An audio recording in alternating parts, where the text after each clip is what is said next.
Today on the show, we have Brian. Brian, I've been a huge fan, SF dental nerd. Like everyone knows who this guy is. I don't know. I'm crushing here, man. Like this is awesome for me. I get to finally talk to the person behind all the Instagram posts here. Welcome to the show, my friend. I appreciate that. Yeah. Yeah, thanks for having me. I appreciate getting on. Where are you guys located? Because I'm in San Francisco. What time is it where you guys are? I'm in Alberta, so it's 1 hour after you, and Akil's in Oh, that's Toronto, not too so bad. he's 2 hours. Yeah, he's a couple hours after you. I'm approaching my bedtime. Matt, I had to ask you. I know you're a huge fan of omakase, of sushi. Oh yeah. Yeah, tell me how you got into this. Because I love it too. To me, that's like one of the best experiences out there. You know, What was your favorite omakase experience, man? I grew up being such a picky eater, and I still remember the first day that I don't know what came over me, but I decided to eat my first tekamaki, which is just tuna rolled up in rice and seaweed. Yeah, And I was like, this is glorious. And then from there, I've just always loved sushi. But coming to San Francisco, we're kind of on the Pacific, obviously, and there's all sorts of fresh fish that comes in. We get a lot of people who move here from Japan and whatnot, and the restaurants here are top notch. I've eaten sushi in Japan. I got to be honest, yeah. I feel like sushi is right there. Now, obviously, I think it's better in Toronto, but man, we are right there. We're like neck and neck. The food here is so good. Favorite Yeah. spots, if you actually go to our website, like 450aesthetics.com, we've got a whole section called faves, and it's got my favorite omakase places in the city there.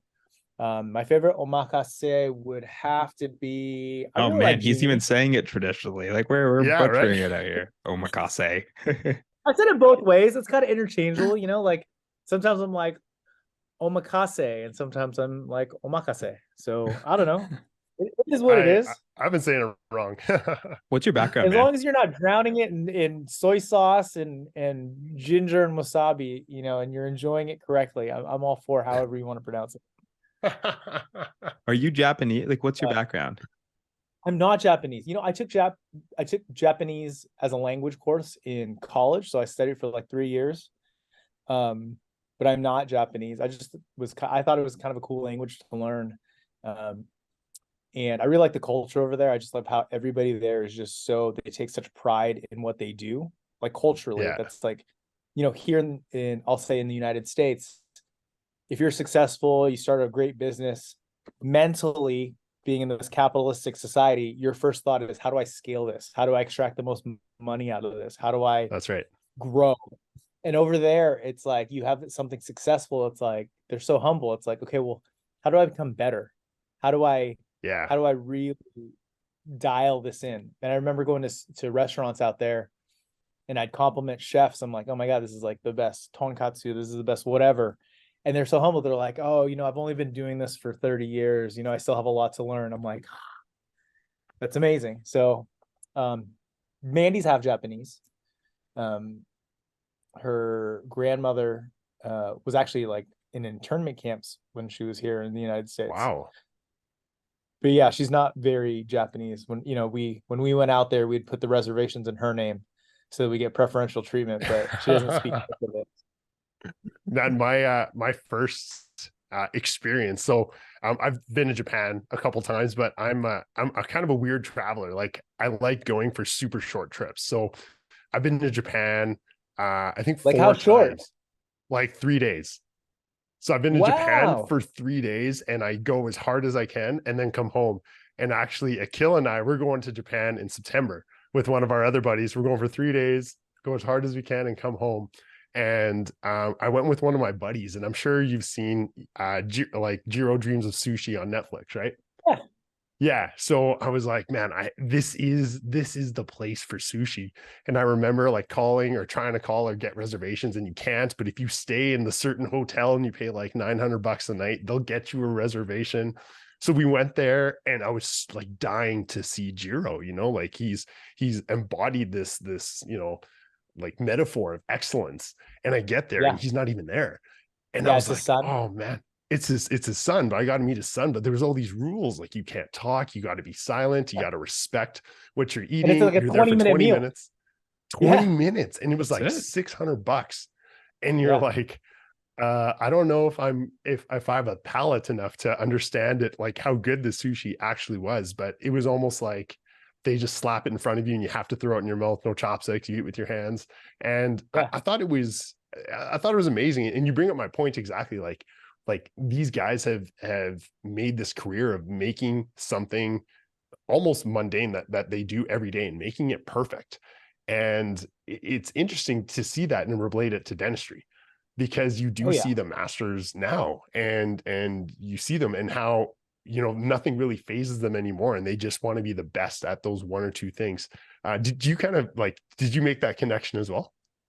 All the time. And it's actually interesting. Insurance is a little different where you guys are, but Yeah. like right now, Adam and I are out of what we call out of network. We're not contracted by insurance. So we charge what we think we're worth. What's interesting is when people hear that, or they hear our fees when other dentists do, they're like, oh my God, I thought about doing that, but like, how do you get patients to pay for that? Well, how do you get somebody to pay for a 20-minute meal of sushi? How do you get them to pay $600? You set expectations and you set a standard of excellence. Here's what you're gonna Yeah. get. Here's what we're about. Do you want in? And so like the solution is always, educate your patients about the services you do, why it's important, what separates you, and then you leave it up to the consumer to see whether or not you're worth the effort, right? Or worth the time, worth the money. So yeah, there's a lot of connections with that. Um, Kind of off topic, but on topic. Have you had pizza in Japan? No, but I've read about pizza in When are Japan you going?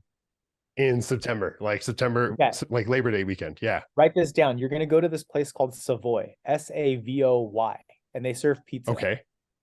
Okay. And he was like, "Hey, we're gonna go to this pizza place. I have a friend who lives in Japan. He said to go." And I'm like, "We didn't travel halfway around the world to eat pizza in To go Japan. eat pizza. We're gonna eat Japanese food exclusively." And she's like, "No, we're gonna eat pizza." So we go. I'm not gonna spoil anything, but let me say this: it was so good that I decided Adam was coming back from Kyoto then. We went back a second night. Adam had a bite of this pizza. He was like, "We're having pizza? Seriously?" Adam, my business partner, ended up tearing up because it was so good. What? So yeah, I'm gonna throw that out there that there's like this trend that started, maybe I might be wrong about this, but I'm pretty sure it was like 8-10 years ago, of people in Japan learning how to make pizza, coming back. Think about whiskey, right? Like, where do you Yeah. think the best scotch in the world is? It should be Scotland, right? Yeah. No. I think you know the answer where the best whiskeys in the world are coming from, Yeah. you know? It's all about just defining that their craft and just becoming the best at something. I'm shocked about the pizza. I've read I was always like, you always want to look at the best restaurants you can go to. So, I was always on the Michelin star site looking at, I never usually go to the starred Michelin ones because it's too hard to get into. I always go to like the Bib Gourmand ones. And Yeah. I don't even know if I'm saying that right. Yeah. And I noticed a trend of pizza, and I was kind of Yeah. shocked. I didn't know that they were known for their pizza. Where did you just stay in Tokyo the whole time, or where were you at? We did. The Savoy we went to, and I think there's a couple different ones, but we went to the one in Akihabara. No, I lie. We went to the one in Roppongi Hills. Um, Yeah. and it was legit, man. So have some pizza. Damn. Dang. I never thought the pizza. Akil, I see it in his face. He's like, "I don't know about this pizza." Yeah, I'm looking it up as we speak. I don't know. I feel like this is a trap. You have like camera set up. Akil and Neki walk into a pizza shop. Yeah, You're gonna have to exactly. report back and let me Yeah. know what you think. And again, we talked about things in dentistry, like all these similarities. There's always like the running joke of somebody who wants whitening, right? But doesn't want a cleaning or doesn't want to do the fillings. Yeah. We went to this pizza place. The second day we were like, "Hey, we want to order this pizza." It was kind of like the special menu pizza. And he was like, "No, you have to order them in a specific order because that's how they prepare this meal." So there you go. It's Really? pretty catered and pretty curated is the word I wanted to use. What are Very your curated meal. what are your Toronto spots? Enlighten me. Ah, I have tons of family who live in Toronto. They kind of live all throughout the GTA. So like Markham, Scarborough, Ajax. I have a few cousins who live downtown. So I've kind of eaten at a couple places that have been really cool that, you know, I couldn't even remember their name, but some of the hole in the wall places there, or like the types of like themed restaurants that we don't have here that I find really cool. Do you know All-Star Wings? I don't think so. No, never heard of that one. No. So like if you want wings here, there's like 3 flavors of wings wherever you go, right? Like you get buffalo, barbecue, whatever. You guys have these wing places there, and now you guys got to check this out. Like there's like a million flavors, and it's so amazing. So that's like my go-to. It's my little like hole in the wall spot throughout the GTA. All-Star Wings. I'll have to check it out. It- All I know is Hooters for wings, but I'll have to. I joke. I don't go to Hooters. Yeah, that's so cool. But you know, on that point of like rationalizing and justifying your, you know, super high fees in dentistry, you know, not in the food world, but you know, sort of in the food world too. How do you get around the fact that, you know, as dentists, we don't like selling, right? And there's, you know, multiple schools of thought of how you present treatment plans, how you present prices. How do you present, you know, your high fees? Like, do you follow it up with a because, or you just say, huh, this is what it is, and you just stop talking? You know what? I think when the word selling in itself, we always kind of feel grimy, right? Like, oh my God, I'm selling something. But that runs the assumption that the person isn't aware of what they're getting, or it's like something they weren't aware of or something they weren't looking for. Like you're coming up to random people and going, hey, I've got something to sell. I always think about like the guy who's got the trench coat, they open it up, they've got like watches. It's like, hey, do you want anything? Or the person who's going door to door, right? Like, hey, you know, I've got something to sell. I think if you establish a good reputation, you help out some people and you provide a service, and somebody seeks that service out specifically, and they say, hey, you know, my friend got veneers and it looks really good. It was something that I wanted to explore. It's not selling anymore. They're looking for a service and you provide that service. And that service has a cost. So I think if you can get away from that like mentality of like, I'm selling them this thing, you're not selling them. You're educating them about their options, about what you can provide. And the other part of that sell, you know, you always think about like all these movies like Glengarry Glen Ross, Boiler Room, all these ones where they're trying to sell, and it's like always be closing, and if don't say no, and always have like a thing to kind of like a counterpoint to their argument. Well, what if you just got rid of that? In the end, like what if you were just educating, and whether they got the service from you or not, they paid for that education, and if they go with you, great, and if not, it wasn't the right fit. And that's the mentality we have, and it helps us not feel so grimy selling, you know, because again, I'm just telling you what I'm capable of. I'm giving you options. Some options I can do, some I can't do, some I can do if we do this, and it's on you. You decide. So that's how we what do kind of you get around that. like what's the most common response? Because this is what I struggle with as well, is I've been a dentist for 14 years. How long have you been a dentist for, Brian? I'm coming up on 9 years. Okay, so I've seen your Instagram. Your skills are way superior to mine. But like, how do you how do you respond to the most common question I get is, let's see what my insurance covers. Because I Yeah. hear that all the time. I know it's different in the States and Canada, but everyone's so, even though you're out of network, you can still see what your insurance covers. You know what I mean? Like how do you respond to that question? I'm going to respond to your question by saying that sometimes we like to think a little bit more upstream. So like in our practice, if somebody's telling us that and they've gone to, well, you know, I kind of want to see what my insurance covers, or they start focusing on insurance. I didn't do my job going upstream enough to kind of cut that off before they can get there. So one of the things I got from one of our mentors, Paul Vrenon, was sometimes we kind of set the stage, and I ask patients what they're looking for. What kind of care are you looking for? And I give them 3 options, 3 levels of care. The first level of care is emergency care. You break something, I fix it. Or you're in pain, I get you out of pain. Or something's infected, we get you. And that's it. You want me to deal with that one specific thing, try and solve it, and I'll see you later. And I tell patients, look, we can do that, but our office isn't very well equipped for that. Right? So it's like, it's just, we'll do it, but we'd rather focus on some of these other plans. The second level of care is we maintain you and we kind of do what's needed as it comes. And I kind of equate this with insurance stuff, right? Like insurance only covers a certain amount every year. And so if you happen to break a crown and you need a new crown that year, well, we've used up what we've done, right? And that's that level of care. And then the third level of care, and I tell people all the time, look, it's not for everybody, but my job as a dentist is to provide you with all the options, starting with the very best and working down. We provide optimum care. And that optimum care is really super comprehensive. It's going to require an out-of-pocket cost, typically outside of what your insurance covers. But the goal is to set you up so that you have very minimal issues down the road. And if somebody says, look, I want optimum care, like, yeah, that's what I want. I don't want to have issues. I don't want to. Then at the end, if they're like, well, I only want to do what my insurance covers, I can go back and go, oh, well, I thought you wanted optimum care. And unfortunately, I'm not going to be able to provide that with what you are asking. So we'll have to go back to this. Or if somebody's like, look, I just want to maintain, awesome. Then you can ask at that point, perfect. Are you looking to invest? Are you okay with investing money outside of what your insurance covers? And it's a simple yes or no. So it's almost like you're bringing it up first.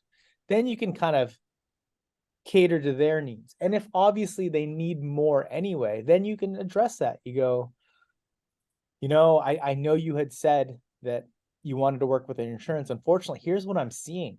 And what I think needs to happen is we need to focus a little bit less on your insurance and more about making sure you don't have a root canal or an emergency or X, Y, and Z. So I think it's up to us to educate them about that before they even ask that question. Because then if they ask that question, yeah, if you never brought it up, then it's kind of like, I don't know. It's just like, supposed to know. Yeah. Yeah. I find I catch myself like our office is the first two you described, emergency and maintain, and delivering. Like I know every dentist wants to offer these three options, but being able to deliver optimum care is very difficult because but it's also not for everyone.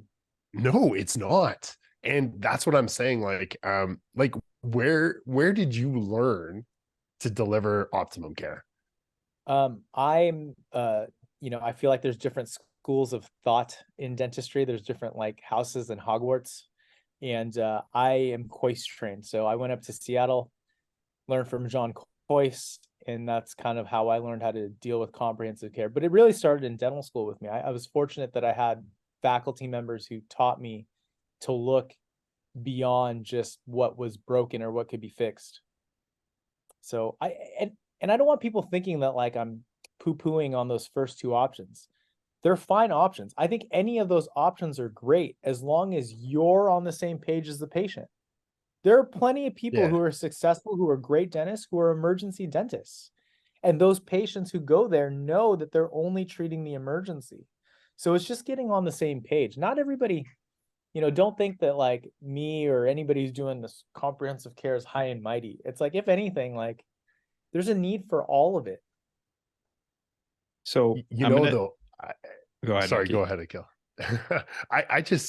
I find this so interesting now because when I see these new grads graduate, the first job that people have in the first 2 to 3 years really sets up and allows and almost makes them define their career so early because it almost defines what path you go down. So I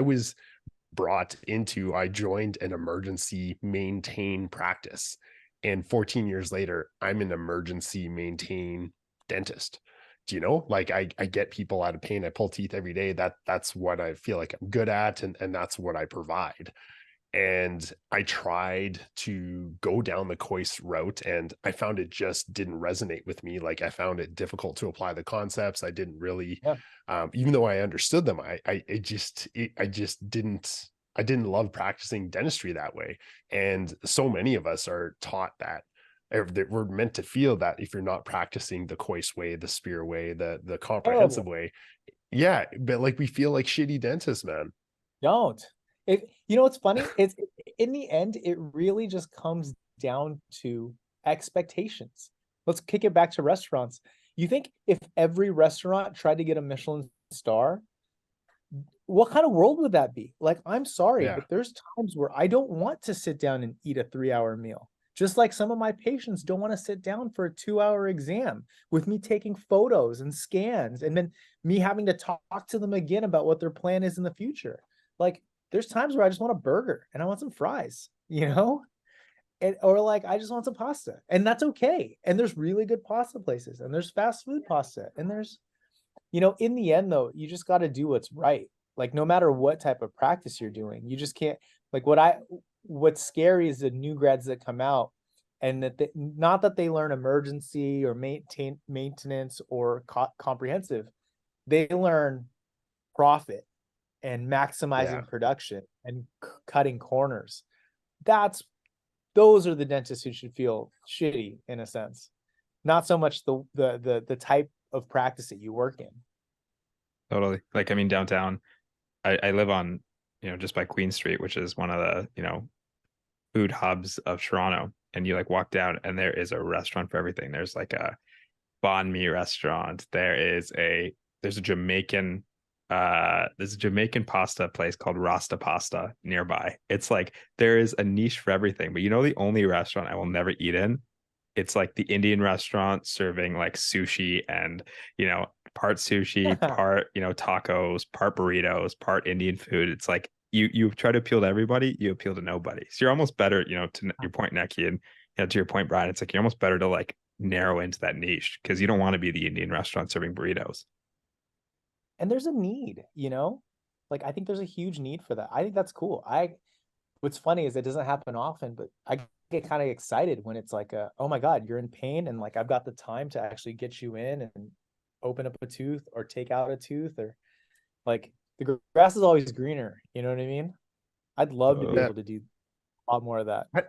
I've always appreciated dentists that take their time, they take pictures of every single step, they make it perfect, they compose the picture perfectly, settings are all great. And then I look at my schedule and I'm like, man, I'm sedating 9 people today, and I have to do this and this on them. And if I even consider pulling out my camera, my assistant is just glaring at me. She's like, you don't have time for this shit. Like, how do you develop that style of practicing dentistry? I just don't find it realistic in my life. How did you go down that route? I think you have to build it economically, right? And so you have to reverse engineer this. What does it mean for you to be productive and profitable? What does it mean in terms of your overhead? Like, what are your overhead goals? And what are your take-home goals? Like, how much is your time worth? And then from there, you can reverse engineer and go, okay, well, if I'm gonna, let's say you see 15 patients in a day, and you go, okay, I want to take pictures, but that's going to cut me down to 10. Well, awesome. Now that, okay, I was producing X amount of dollars seeing 15 patients. Take my average day, I want to see 10. I'm going to have to raise my fees this much more in order to accommodate this extra step that I'm doing. So I'm not going to lie to you. I'm far from the cheapest place in San Francisco. I'm also not the most expensive. But when patients ask, like, oh my God, like this, I didn't expect it to cost this much, we go, this isn't a number we pulled out, and it has nothing to do with what other people are charging. This is truly based off of the materials we use, how we like to practice, the timing.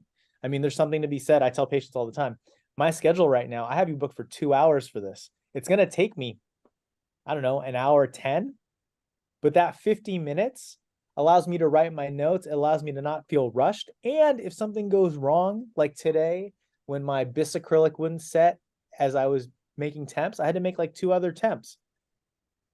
I'm not behind, right? So we factor that in. Think about the people who are chronically late, or they really, like, Mandy's the worst. Like, going to the airport, she's somebody who likes to show up and she's walking right onto the plane. I'm not. I like to show up early to make sure, like, I get are my bags on? Let me go get a drink. Let me just make sure I got a water bottle. So I'm that person, but because of that, I lose time and I got to charge for it. So yeah, I I don't don't know why know. the water bottle is so funny. Don't you do that? Like, I don't know. Does anybody else do that? I have to like go into one of those gift shops and get a bottle of water. And then like half the time I bring it on the plane, I don't even drink it. But like just knowing like, okay, I've got my water with me. We're all good. I'm the worst for that. I am chronically late, but then I'll be like out the door, like, my girlfriend and I will be going to a party and we'll be like down the elevator. You're right at the exit. I'm like, oh, shoot, I forgot my apple. And we'll like go like backtrack all the way upstairs, go get my apple, and then go to the park. I'm like the worst of both worlds. But I got to ask you a question, man. I'm looking at your Instagram and okay, this question kind of is a bit of a preface. So I went to a jazz concert. It was a recreation of some of the great jazz singers, and the MC for it was probably the worst MC I've ever seen. Like it was almost purposely bad, right? She came up on stage super nervous. She's like, I wasn't meant for this role, and they should have just hired someone that was more competent, and but it was so funny. And she was like, if I start to stutter, just like clap, and then it'll make me feel better. And it was so authentically bad, and you could tell like she was sweating. She was truly, truly nervous. And I was laughing my head off and like clapping along with her because she was kind of laughing at herself. Like it was almost like a self-deprecating kind of humor. And after that, I had this like moment of realization. I was like, well done is so overdone because there's so many like fast talking MCs that are like eloquent and you're able to like introduce the like jazz singers, give them like a 100-year biography of where they came up and were brought up. And and I'm not saying your Instagram page is anything like that, but your Instagram page is like a lot of memes and it's like a lot of like fun lighthearted things which are not common of dentists. So talk to us a little bit about the philosophy of your Instagram. It started off, I've gone through so many different iterations of my page and my attitude towards social media. I think at the very lowest, and I look back at this version of myself and it was terrible. And this version of myself is, I'll call it the influencer stage, where it was all about like, I think it happened right after I'd posted some videos that I'll say went viral, that really got shared a lot and whatnot. And I'm talking like, if you scroll back, you'll notice I used to watermark my posts. Oh, how dare you repost me without tagging me? Or, oh my God, like how many people am I following versus following me? Oh, the ratio is all off. I got to unfollow some people. Or, oh my God, I posted this. It only has 300 likes. Is it not good? Is it terrible? It's because I was so focused on these like vanity metrics. And now my page is just my page. Like I'm a dentist first, and the page is kind of entertaining to me. It helps me connect with people. I post whatever I feel like. And I really try to focus on it being authentic. So if you were to ask, what kind of content do you post? I do post clinical cases. I post memes. I post all sorts of things. The only thing that's common among all the things I post, I would say, is that they're just all authentic to me and they kind of speak to my personality. I hope, and this is our first time meeting kind of in person.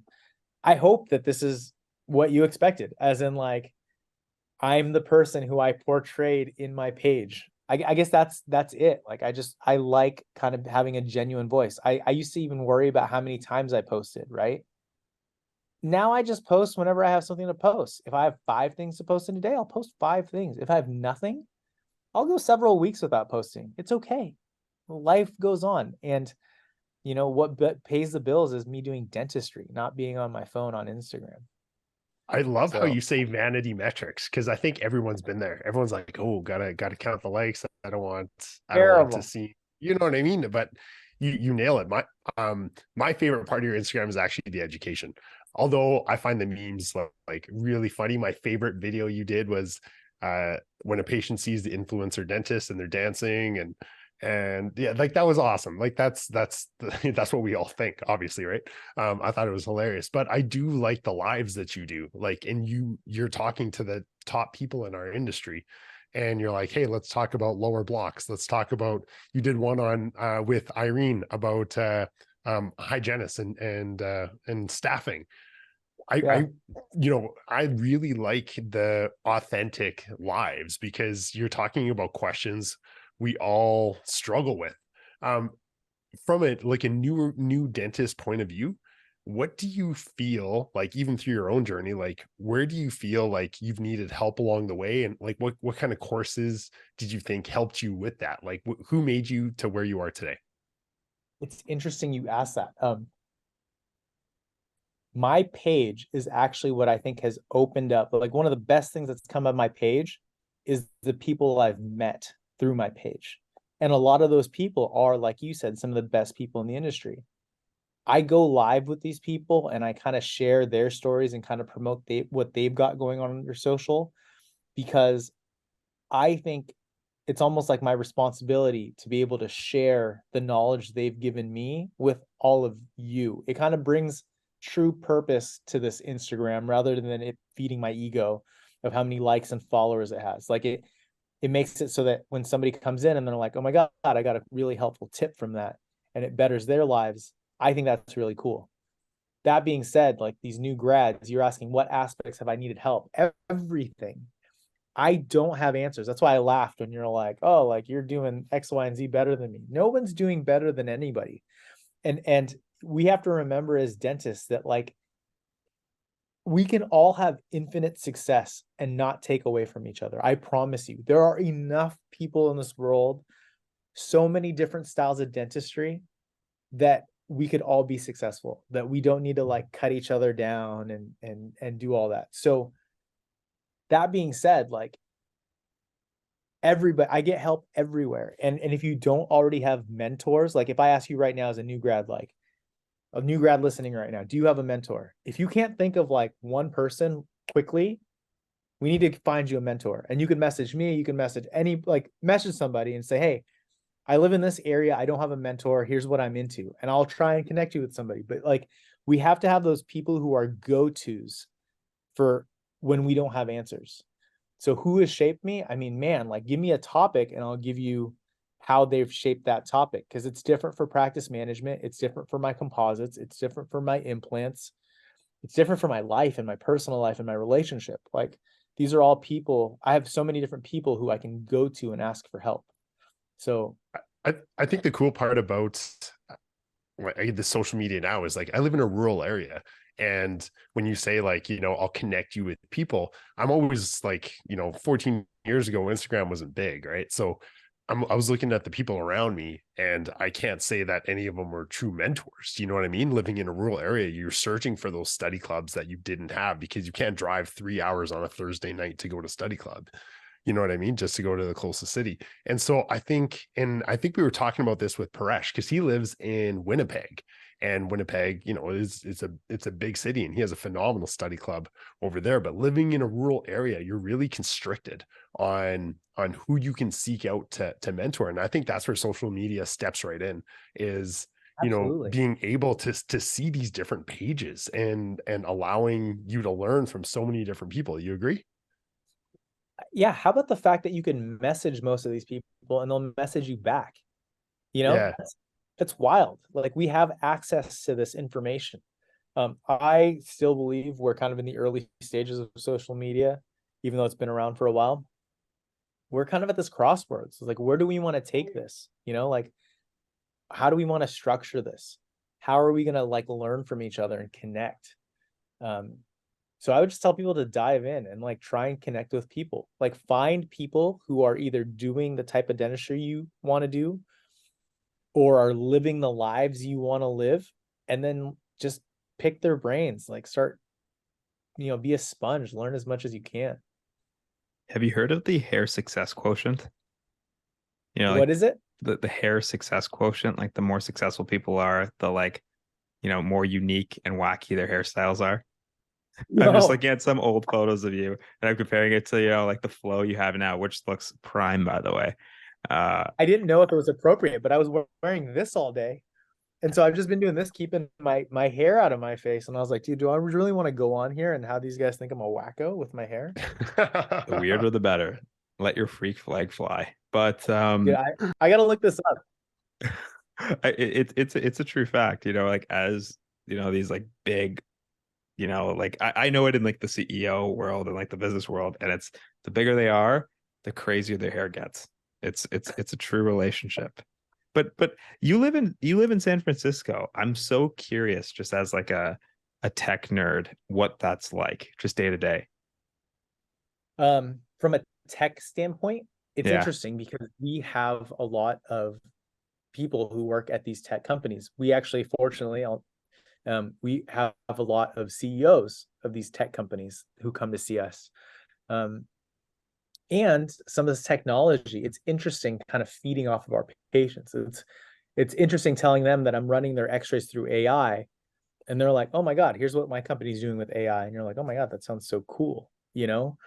Hearing about the latest and greatest, and not just Apple products, but just like wearables in general, like pins that we can wear that like will shoot things onto our hands. And it's a crazy world we live in. So I don't know, we're in the tech capital of the world. It's interesting. I think we got to keep up with this. It's a very educated place. So, our patients do ask a lot of questions, a lot of good questions. It's very rare in our practice to have somebody come in and say, do whatever you want. Like they want to know what's going on. So we really focus on, patient education and showing them what we see. So how did you build like a cosmetic practice in San Francisco and in California where everyone's a cosmetic dentist? You know what I mean? Like what did you do that differentiated yourself? Our practice is like truly, we have the word aesthetic in the name of our practice. Hey, Zella. It is more of just a true general comprehensive practice, but it really just comes down to the work you do and then having that work kind of speak for itself and market. So we don't really market a lot, but our patients, 80 to 90% of our patients that come in heard about us from another patient. Or, we get somebody who comes in from a startup, and all of a sudden we get 5 or 6 people from the startup. And then, their Slack channels get infiltrated with, oh, this is where we all go to the dentist. So, it's kind of like this chain reaction. So it kind of just built off of us doing the work. So if you want to build a cosmetic practice, you got to take the courses, you got to learn, and then really focus on the product offering. I think one of the things that really helped us out was when you think cosmetic dentist, and it's like, well, what's the product offering? And you would think that the product offering is the veneers or the crowns or the end result. Yes, I mean, that's what people want.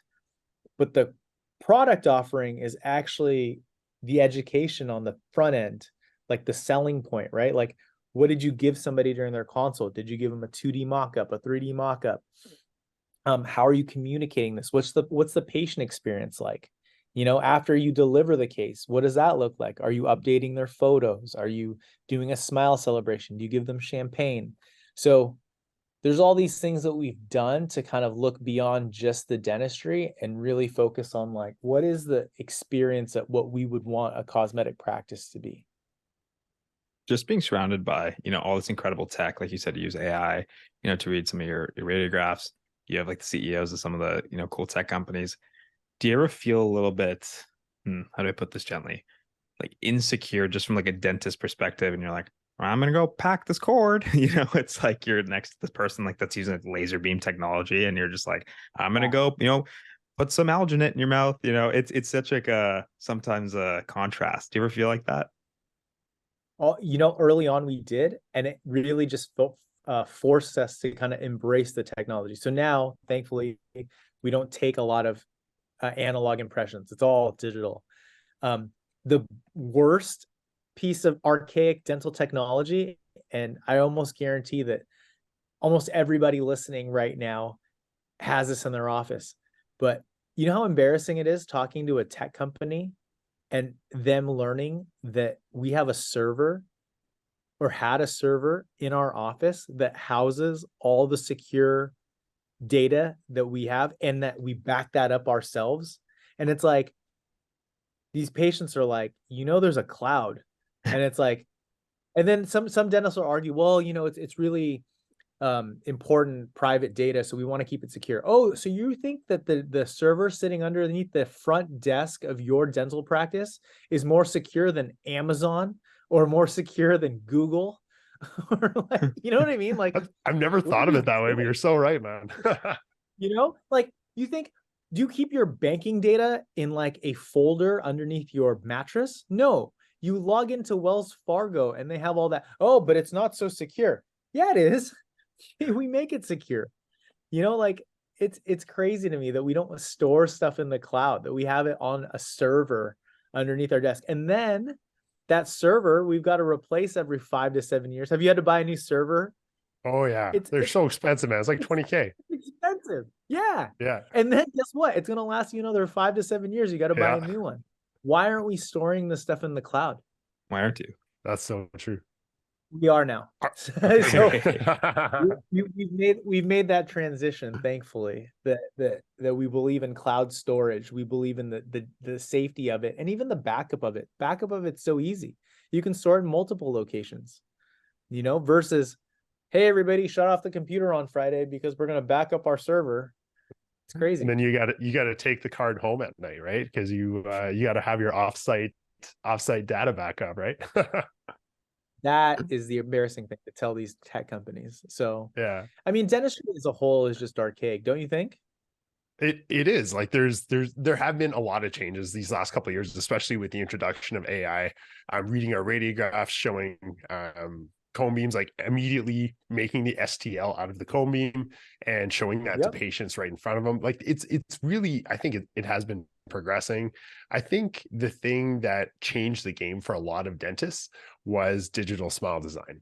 Is when you can show that patient their smile immediately, what it's going to look like in an app, Sure. right? And to me, I think that was the most most common form, the most widespread form of reaching dentists and showing them the power of how cool this technology really is. Yeah. Yeah, I agree. Yeah. 3D printing has Yeah. really kind of turned things around. It has been. Yeah. We're really in this digital age now. I mean, the STL file is a file type that we can't live without. We can't practice without it right now. I Yeah. mean, we live and die by the STL. It's so true. So true, man. But I started asking a lot of different dentists and I started hearing a much different responses. What is the thing that you feel you do that is better than a lot of other dentists? Like what service do you provide? Like, do you give champagne to your patients at the end, like you were saying? Like, what service do you provide that you feel separates you? That's such a good question. I don't know if it separates us because I don't know what everybody else is doing, but one thing that we're super proud of right now is just implementing systems in our practice and like writing that down. So if you Okay. said, hey, how does your practice operate? I could give you a link to a document that has the job descriptions of all our team members, and each of the tasks is clickable almost. There's some missing, but you could click on it and then it gives you a stepwise way with photos on how to do that. So if you want to check the mail at our practice, Yeah. you would be able to click on, let's see if I can do it right now. You would be able to click on this document and then click on how to check the mail. And then it would have a picture. It shows you the desk where the key is, and then tell you what floor to go to, what time to check it. And the best part about all of this is then we're able to, if anything happens or something goes wrong at the practice, we don't blame team members or doctors or hygienists or front desk. What went wrong is the system. So then we can audit the system and say, guys, this isn't working because for whatever reason, the mail's not getting checked. So now we can alter and sit down and go, what are some solutions to do that? So we're able to pivot. So like really an operations manual. Absolutely. New aged. Yeah. With clickable links. Yes. And so I would argue that, and again, that's just a guess, that most offices hire really good people to run the practice. And then it's terrible when these people move on or move away or quit, because then you have to replace good people. We hire good people to follow good systems. And so that if they leave, they quit, they move away, we can just hire a new person who can pick up with those systems because the systems are built. So did you do this? So you like, if you were going to open up a second location, now you have the framework, or did you just do this just so you can get your practice just smooth running? I don't think it was for the purposes of a second practice, although it would definitely be helpful for that. I think it's for transparency. When you have team members and you're asking them to do something, you have to have defined tasks, a defined job description. And historically in dentistry, the job description is something we download off the ADA website or find online. Yeah. And then if you actually sat down, be truthful with yourself. Here's a thought exercise for everyone. Grab the job description for a team member in your office, whether it's a hygienist or an assistant, and look through it. And is everything that's on that job description being done by that person? And is there anything that that person's doing that isn't on the job description? And if the answer is yes, then that job description is not a very good job description. So Very true. It also provides a framework to be able to give team members feedback, to say whether they're doing things well or not well. And then when they want a raise or we want to give them a raise, we have a basis for that. Yeah. The money I like doesn't that. just It's that come out of, framework. I like it. Yeah. it doesn't come out of thin air. So we always say, like, you've got to find the raise. So like, what other things are you doing or have you added to this framework to justify that, like, oh yeah, like we should take more of this profit and allocate it towards your hard work. And it goes both ways, right? Like it's also for them to say, like, look, you're asking me to do this, but this isn't on this framework. And so maybe it's something we need to add. So it just adds some transparency. And like I said, it helps us through staffing issues. I don't know what it was like up there for you guys, but with COVID and whatnot, we had people leaving. You'd be very hard pressed. We were talking about tech companies. You'd be very hard pressed to find a tech company that didn't have all of this laid out so that they could hire people and just plug and play them. Like, why aren't we doing that? So that might be archaic in dentistry too. We just hire people to do, Yeah. If you hire a barista at Starbucks, they've got to train for like 2 weeks before they even make a drink. And then we hire somebody at the front desk. It's like, oh, go pick up the phone. It's like, hey, 450 Aesthetics Dental Group, this is Brian speaking. How may I help you? It's like, we don't do much training. So it helps with training also.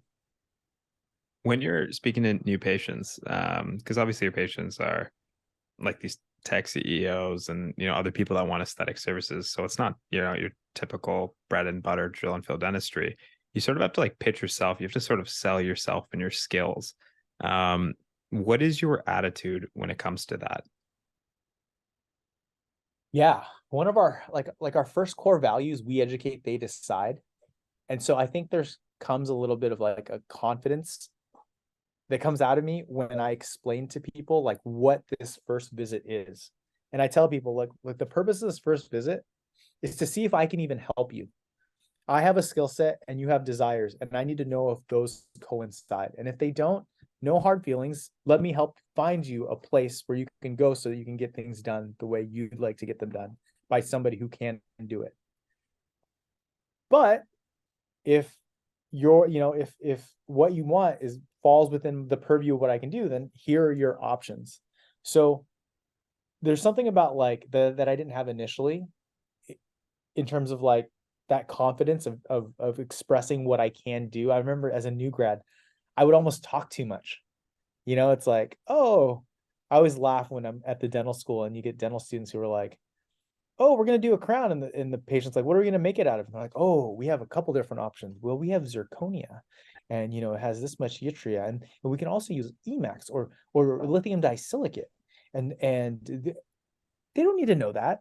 Like, No. if a patient wants to know that, I'll go into it. But really, it's like, I'm making that decision, right? Like, I have different materials based off of whatever.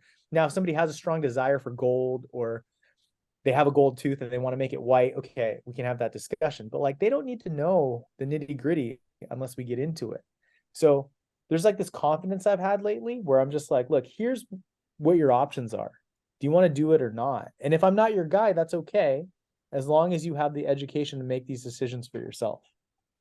Do you find as you gain more experience in your practice, when patients maybe don't align with your values, or they question what you do, you start to get a little more defensive, or you start to like get a little angry, or just say, well, you know, I guess I can't help you, go see someone else? Like, do you find your attitude has changed through your practice evolution?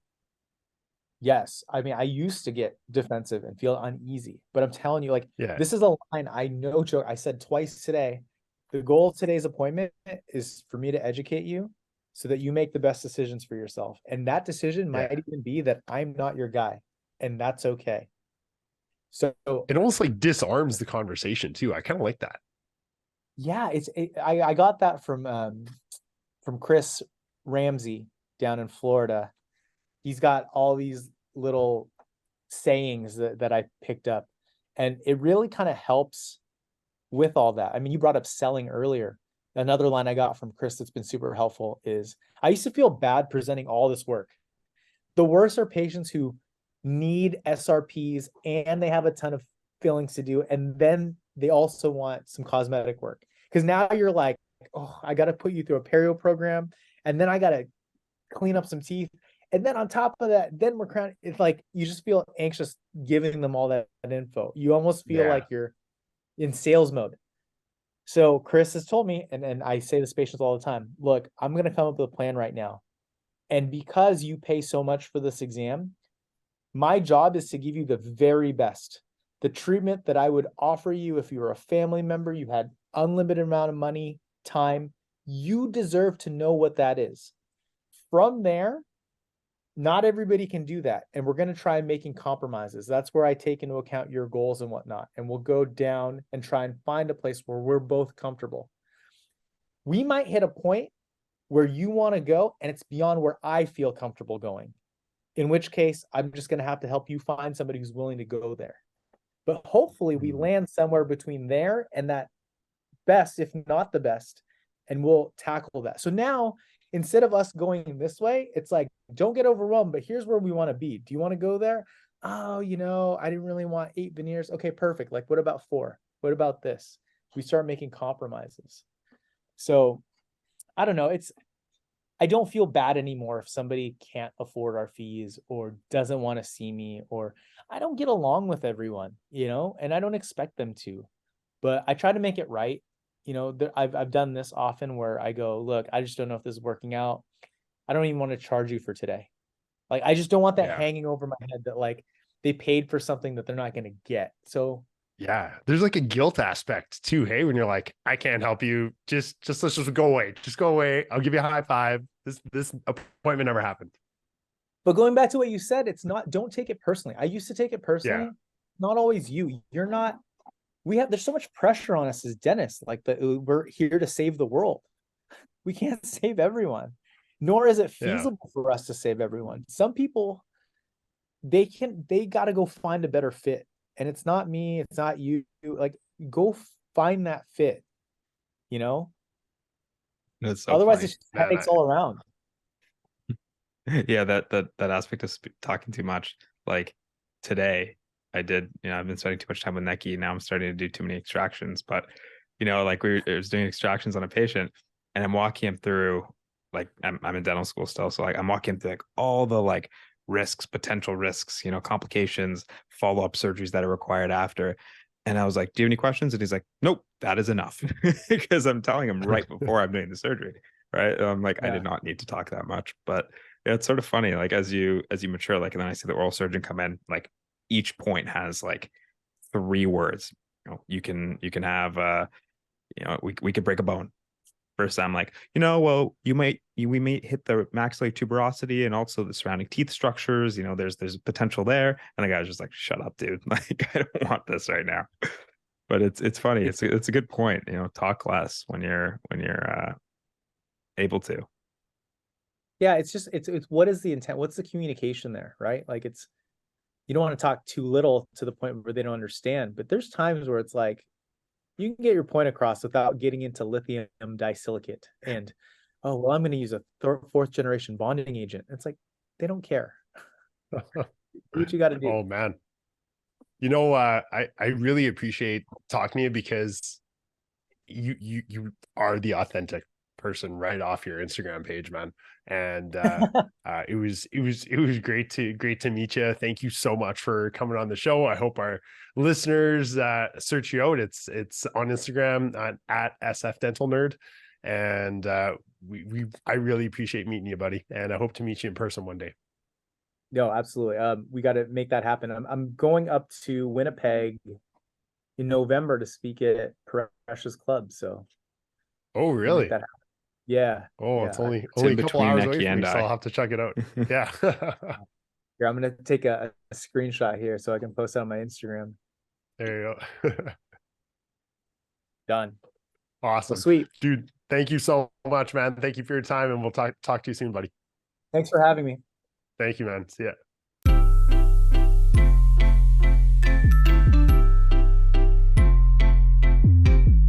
Welcome to the Hi, I'm Neki. Is that a sweater? Yeah, dude. Dude, it's the Hi, I'm Doctor sweater. Oh, dude, I see you got yours on too. Looking sharp, bro. Dude, where'd you get yours from? It was super easy, man. I just went on to our website, www.hiimdoctor.com. That's HIIMDR.com. We have a website. We must be raking in cash from selling these sweaters. Dude, we are killing it. I mean, if that includes losing money on every single sweater that we make, I think we're doing really well. Yeah, Neki and I are donating all proceeds, which is zero, to charity because we are losing money. I wonder if the charity will pay us. I think we got something here, man. Let's keep on keep on losing money on every sweater. Alrighty, guys, go check us out. HiI'mDoctor.com. We'll see ya.